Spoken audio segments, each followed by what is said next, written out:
ఆవిర్భావ దినోత్సవ వేడుకలను పెద్దపల్లి జిల్లా కేంద్రంలో పెద్దపల్లి మాజీ ఎమ్మెల్యే దాసరి మనోహర్ రెడ్డి ఆధ్వర్యంలో ఘనంగా నిర్వహించారు. పెద్దపల్లి బస్టాండ్ సమీపంలో గల అమరవీరుల స్తూపానికి మాజీ ఎమ్మెల్యే దాసరి మనోహర్ రెడ్డి పూలమాలలు వేసి ఘనంగా నివాళులర్పించారు. అనంతరం అయ్యప్ప టెంపుల్ చౌరస్తా దగ్గర ఉన్న తెలంగాణ తల్లి విగ్రహానికి పూలమాల అలంకరించి అక్కడే గల బీఆర్ఎస్ పార్టీ జెండాను ఆవిష్కరించారు. సందర్భంగా BRS party working president KTR ఆదేశాల మేరకు తెలంగాణ అస్తిత్వాన్ని, హక్కులను కాపాడుకుంటామని కార్యకర్తలు, నాయకులందరి సమక్షంలో గొంతు కలిపి ప్రతిజ్ఞ చేశారు. ఈ సందర్భంగా మాజీ ఎమ్మెల్యే దాసరి మనోహర్ రెడ్డి మాట్లాడుతూ, ఆనాటి ఉద్యమ నాయకుడు, మన ప్రియతమ నేత, తొలి ముఖ్యమంత్రి కల్వకుంట్ల చంద్రశేఖరరావు నాయకత్వంలో 14 సంవత్సరాల అలపెరగని పోరాటం, ఎందరో అమరవీరుల త్యాగాల ఫలితంగానే తెలంగాణ రాష్ట్రాన్ని సాధించుకున్నామని గుర్తు చేశారు. రాష్ట్రం సిద్ధించిన తర్వాత దాదాపు 10 ఏళ్ల పాటు కేసీఆర్ అద్భుత పాలనలో తెలంగాణ అన్ని రంగంలో అభివృద్ధి చెంది తలసరి ఆదాయంలోనూ, జాతీయ ఆదాయంలోనూ దేశంలోనే మొదటి స్థానంలో రాష్ట్రం నిలిచిందని అన్నారు. ఈ కార్యక్రమంలో బీఆర్ఎస్ పట్టణ అధ్యక్షులు, మాజీ కౌన్సిలర్లు, బీఆర్ఎస్ నాయకులు, కార్యకర్తలు తదితరులు పాల్గొన్నారు. తెలంగాణ రాష్ట్రం ఏర్పడి 12 సంవత్సరాలు పూర్తి చేసుకొని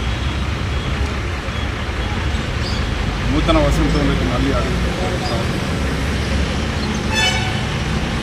ఆనాటి ఉద్యమ నాయకుడు,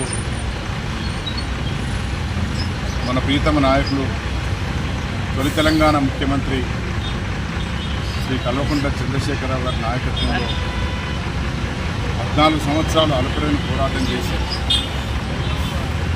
ఎంతోమంది అమరవీరుల త్యాగాల ఫలితంగా రాష్ట్రాన్ని సాధించుకోవడం జరిగింది.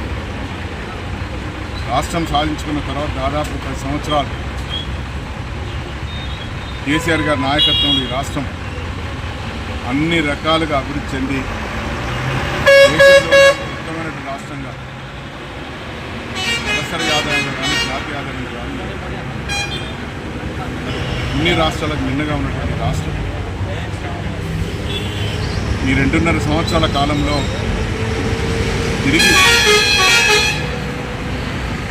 తెలంగాణ వ్యతిరేక ప్రచారణ ఫలితంగా రాష్ట్రం మళ్ళీ తెలంగాణ బిడ్డలందరూ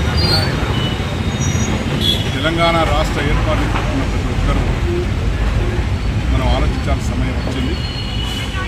ఈ ప్రభుత్వం కానీ, ఈ కాంగ్రెస్ పార్టీ కానీ చేస్తున్నటువంటి అభివృద్ధి నిరోధకమైనటువంటి చర్యలతోని ఇవాళ ప్రజలు, అన్ని వర్గాల ప్రజలు, రైతులు కావచ్చు, మహిళలు కావచ్చు, విద్యార్థులు కావచ్చు, సమాజంలో అన్ని వర్గాల ప్రజలు కూడా ఇవాళ ఎంతో ఇబ్బందులు పడతారు. అలవిగాని వాగ్దానాలతో అధికారం చేజిక్కించుకున్న ఇటువంటి కాంగ్రెస్ పార్టీ ఇవాళ ఏ ఒక్కటికి నెరవేర్చిన పరిస్థితుల్లో ప్రజలను ముక్కుతిప్పలు పెడుతూ ఇబ్బందులు పెడతా ఉంది. మరియు జరుగుతున్నటువంటి ప్రతి పనిని మన తెలంగాణ బిడ్డలందరూ గమనించాల్సిన అవసరం ఉంది. ఇవాళ తెలంగాణ వ్యతిరేకులందరూ కూడా కుట్ర చేస్తూ ఇవాళ తెలంగాణ గడ్డపై సమైక్యవాదుల బొమ్మను ఏర్పాటు చేయడం జరుగుతుంది. ఇవన్నీ మనం గమనించాల్సిన అవసరం ఉంది. రాబోయేటువంటి రోజుల్లో మనను మనం రక్షించుకోవడానికి గాను మన 14 సంవత్సరాల పోరాట ఫలితంగా ఏర్పరచుకున్న తెలంగాణను కాపాడుకోవడానికి మళ్ళీ తెలంగాణ శక్తులన్నీ కూడా ఏకమై ఈ రాష్ట్రాన్ని కాపాడుకోవాలి, ప్రజల అభివృద్ధిని కాపాడుకోవాలని చెప్పి ఈ సందర్భంగా కోరడం జరుగుతుంది. ఇప్పటికైనా తెలంగాణ బిడ్డలందరూ కూడా ఈ రాష్ట్రంలో జరుగుతున్నటువంటి అన్యాయాలు, అక్రమాలు, భూదందాలు, తర్వాత ఎక్కడికక్కడ ఎవరికి వాళ్ళే మరి ప్రజాస్వామికున్నటువంటి పాలనతోని ప్రజల్ని కించపరుస్తూ, ఇబ్బంది పెడుతూ ఇవాళ పాలన చేయడం జరుగుతూ ఉంది. తప్పకుండా దీన్ని వ్యతిరేకించాల్సిన అవసరం ఉంది. మరి ప్రజలందరూ కూడా మరి ఈరోజు కాంగ్రెస్ పార్టీ, ఈ ప్రభుత్వం చేస్తున్నటువంటి అభివృద్ధి నిరోధక కార్యక్రమాలు కానీ, అప్రజాస్వామిక కార్యక్రమాలు కానీ మనం నిరసిస్తూ తెలంగాణను కాపాడుకోవాల్సిన అవసరం ఉంది. మరొకసారి మనం అందరం కూడా ఈ తెలంగాణ నిర్మాణానికి, తెలంగాణ మరొక ఉద్యమానికి మనందరం కూడా మనం ముందుకు వెళ్ళి మరి కార్యక్రమాన్ని ముందుకు తీసుకోవాల్సిన అవసరం ఉంది. తప్పకుండా తెలంగాణ బిడ్డలందరూ మరొకసారి గొంతెత్తి తెలంగాణ అస్తిత్వాన్ని కాపాడుకోవడానికి ముందుకు రావాల్సిన అవసరం ఉంది. ఈ సందర్భంగా మరి తెలంగాణ బిడ్డలందరికీ ఈ తెలంగాణ రాష్ట్ర ఏర్పాటు